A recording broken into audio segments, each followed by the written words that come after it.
Hello दोस्तों, मैं हूं पूनम और आप देख रहे हैं let's study with Poonam.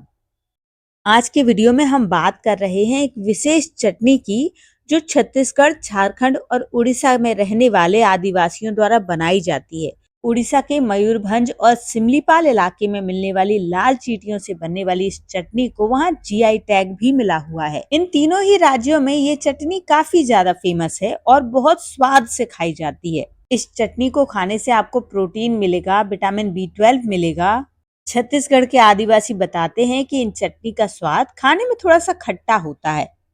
Chhattisgarh के बस्तर क्षेत्र की प्रसिद्ध लाल चींटी की चटनी प्रोटीन, कैल्शियम, आयरन और जिंक का बेहतरीन स्रोत है। इसमें फॉर्मिक एसिड होता है जो इम्यूनिटी बढ़ाता है। आदिवासी परंपरा में ये चटनी जोड़ों के दर्द, सूजन, कमजोरी और बुखार के उपचार में फायदेमंद मानी जाती है, जिसे अक्सर आम के पत्तों पर चटपटा बनाकर खाया जाता है। आदिवासी मान्यताओं के अनुसार यह चटनी कमजोरी, जोड़ों के दर्द और सूजन को कम करने में सहायक होती है। इस चटनी को आप इन ट्राइब्स की पारंपरिक डिश समझ सकते हैं। आदिवासी समाज के लोगों की मान्यता है कि ठंड के दिनों में अगर इस चींटी की चटनी को खा लिया जाए तो ठंड भी नहीं लगती और भूख भी अच्छी तरह खुल जाती है। इसमें टैटिक एसिड पाया जाता है जो शरीर के लिए काफी फायदेमंद माना जाता है। लाल चींटियों की इस चटनी को आदिवासी लोग चापड़ा चटनी कहते हैं। आप बस्तर के किसी पारंपरिक हाट या साप्ताहिक बाजार में हैं तो पत्तों के दोनों में लाल चींटियां बेचती हुई आदिवासी महिलाएं आसानी से आपको दिख जाएंगी। आदिवासी अपने खान पान में इस चटनी का इस्तेमाल सदियों से करते आ रहे हैं और ये चटनी उनके लिए मेडिसिन का काम भी करती है।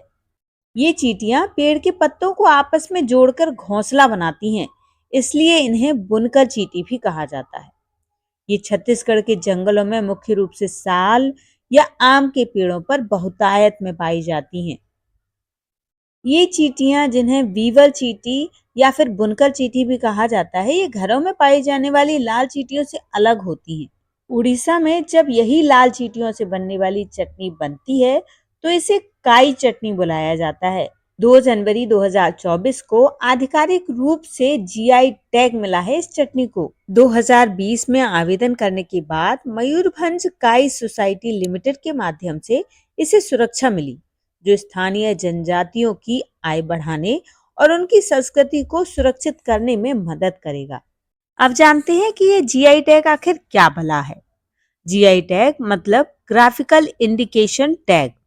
इसकी मदद से फसल या किसी उत्पाद को किसी खास जगह की पहचान से जोड़ा जाता है।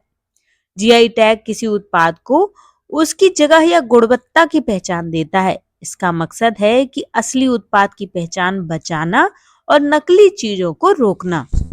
जीआई टैग एक कानूनी दस्तावेज होता है जो उत्पादों को नकल और दुरुपयोग से बचाता है।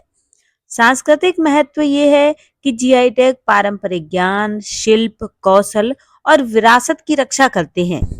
अगर इकोनॉमिकली देखें तो ये स्थानीय उत्पादों और शिल्पकारों की आय भी बढ़ाते हैं। अभी तक सबसे ज्यादा जीआई टैग प्राप्त करने वाला राज्य उत्तर प्रदेश है, जिसके पास हालिया अपडेट्स के अनुसार 75 से ज्यादा, लगभग 77 के आसपास जीआई टैग वाले उत्पाद हैं। भारत में 2026 तक 600 से अधिक जीआई टैग वाले उत्पाद मौजूद हैं। अब आप ये पूछेंगे कि आखिर ये जीआई टैग देता कौन है? तो भारत में भौगोलिक संकेतक अधिनियम 1999 के अनुसार जीआई टैग दिए जाते हैं। जीआई टैग उद्योग संवर्धन और आंतरिक व्यापार विभाग, वाणिज्य और उद्योग मंत्रालय के तहत भौगोलिक संकेत रजिस्ट्री द्वारा जारी किए जाते हैं। भारत में भौगोलिक संकेतक रजिस्ट्री का मुख्यालय चेन्नई में स्थित है। तो दोस्तों, आज के वीडियो में हमने उड़ीसा, झारखंड और छत्तीसगढ़ में लाल चींटियों से बनने वाली चटनी के बारे में जाना, उसके औषधीय गुण भी जाने और मयूरभंज सिमलीपाल इलाके में बनने वाली इस लाल चटनी को दिए गए जीआई टैग के बारे में भी जाना। तो दोस्तों, आज का वीडियो आपको कैसा लगा जरूर बताइए, और अगर आप हमारे चैनल पर नए हैं तो चैनल को लाइक, शेयर और सब्सक्राइब जरूर करिए, क्योंकि हम आपके लिए इम्पोर्टेंट इन्फॉर्मेशन को इंटरेस्टिंग फॉर्मेट में लाते रहते हैं, जो आपके लिए जानना बेहद जरूरी हो सकता है। मिलते हैं अगले वीडियो में, तब तक के लिए धन्यवाद।